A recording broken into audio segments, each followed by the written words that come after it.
পণ্ডিত যশরাজ, আধুনিক ভারতের তানসেন।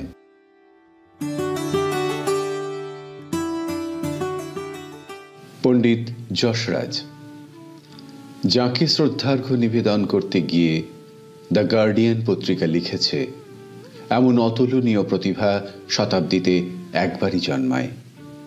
2020 সালের 18ই আগস্ট প্রকাশিত ওই প্রতিবেদনে পণ্ডিত যশরাজকে সম্বোধন করতে গিয়ে এমনও লেখা হয়েছে, তিনি ডেপথ অফ সফটনেস, যার সহজ সরলীকরণ তিনি ছিলেন সেই মার্গের সঙ্গীত সাধক যিনি কোমলতার গভীরতম সুর স্পর্শ করতে পেরেছিলেন।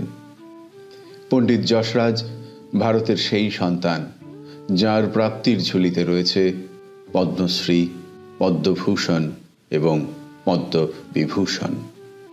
পণ্ডিত যশরাজ সেই কতিপয় ব্যক্তিত্বদের একজন। হরিয়ানার ফতেহাবাদের একটি ছোট্ট গ্রাম পিলি মন্দোরি, সেখানেই 1930 সালের 28শে জানুয়ারি পণ্ডিত যশরাজের জন্ম হয়। বাবা পণ্ডিত মতিরাম ছিলেন সঙ্গীতজ্ঞ মানুষ। সঙ্গীত চর্চায় মনোনিবেশ করেছিলেন তাঁর দুই দাদাও। এ কথা প্রশ্নাতীতভাবেই বলা যায়, শাস্ত্রীয় সঙ্গীতে তাঁর পারিবারিক শিক্ষাই তাঁকে সুরাভিমুখী করে তোলে। পণ্ডিত যশরাজের সুর শিক্ষার শুরুটা হয়েছিল তবলায় বোল তুলে। বাবা পণ্ডিত মতিরামের ইচ্ছেতেই তালিম নিতেন তিনি।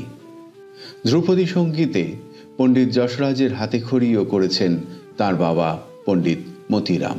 তবে 16 বছরের যশরাজকে ভীষণ রকমভাবে নাড়িয়ে দেয় বেগম আখতারের গজল দিওয়ানা বানানা হ্যায় তো দিওয়ানা বানা দে। শৈশবের অনেক বিকেল তার জীবন থেকে চুরি করে নিয়ে গিয়েছে চায়ের দোকানের গ্রামোফোন। সুরের চুম্বকীয় আকর্ষণেই তিনি আটকে থেকেছেন বারবার। এরপর তাঁর জীবনে ঘটল সেই অনাকাঙ্ক্ষিত অঘটন। হায়দ্রাবাদে সপ্তম নিজামের দরবারে যোগ দিতে এসে সেই দিনই প্রয়াত হলেন পণ্ডিত মতিরাম। পিতৃবিয়োগের পর কিছুদিন হায়দ্রাবাদে কাটিয়ে পণ্ডিত যশরাজ চলে এলেন গুজরাটের সানন্দে। সেখানেই মেওয়াতি ঘরানার সঙ্গীতে যশ অর্জন। পরবর্তীতে খেয়াল তাকে খ্যাতির শীর্ষে পৌঁছে দেয়, আর তাঁর উপস্থাপনায় ঠুমরির প্রয়োগ ছিল এক কথায় মাশাআল্লাহ। সাল 1996। বেনারসের সংকটমোচন মন্দিরের ঘটনা। একবার নাকি পণ্ডিত যশরাজের রাগ টোড়ি শুনতে শুনতে সম্মোহিত হয়ে পড়েছিল হরিণ। 16 শতকে তানসেন এবং বৈজু বাউরার যুগলবন্দিতেও নাকি একই রকমভাবে সম্মোহিত হতে দেখা গিয়েছিল এক হরিণকে। আর 1952 সালে নেপালের রাজদরবারে 22 বছর বয়সী যশরাজের বিস্ময় সঙ্গীত উপস্থাপনা তো সর্বজনবিদিত। পণ্ডিত যশরাজ নিজে একটি সাক্ষাৎকারে উল্লেখ করেছেন, তাঁর সঙ্গীত চর্চায় মুগ্ধ হয়ে নেপালের রাজা তিরুভান বীর বিক্রম শাহ তাঁকে 5000 স্বর্ণমুদ্রা দিয়েছিলেন।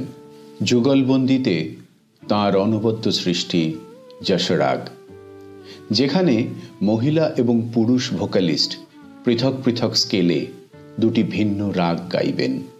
পণ্ডিত যশরাজের স্মৃতিকে চিরস্মরণীয় করে রাখতে হরিয়ানার হিসার জেলায় তাঁর নামে একটি পার্কের নামকরণ করা হয়েছে। একই নামে রয়েছে একটি লাইব্রেরিও।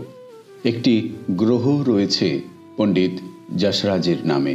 মহাজাগতিক বিশ্বে তাঁর অমরত্ব প্রতিষ্ঠা করে তাঁকে এই বিরল সম্মান প্রদান করেছে মার্কিন মহাকাশ গবেষণা কেন্দ্র নাসা।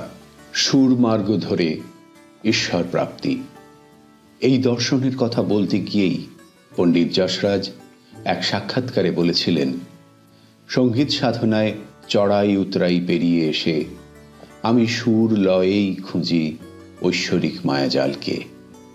কখনো খুব কাছে চলে যাই, কখনো বুঝতেই পারি না অদৃশ্য সেই শক্তি আমাকে কোথায় নিয়ে চলেছে। আমি কি দিয়েছি কি দিইনি জানি না, মনে হয় সবই তো তাঁরই খেলা। আর এই সুর লয়ে ঈশ্বরকে খুঁজতে গিয়েই তিনি হাভেলি সঙ্গীত ঘরানার গায়কিতে যোগ করলেন নতুন মাত্রা, মর্মস্পর্শী দরদ আর সুরের আদর। পণ্ডিত যশরাজের কণ্ঠে ভগবানের প্রতি ভক্তের আকুতি যেন ঐশ্বরিক মায়া খুঁজে পেল। অধরম মধুরম বদনম মধুরম নয়নম মধুরম হাসিতম মধুরম। পণ্ডিত যশরাজের কণ্ঠে এই কীর্তন বিশ্ববন্দিত।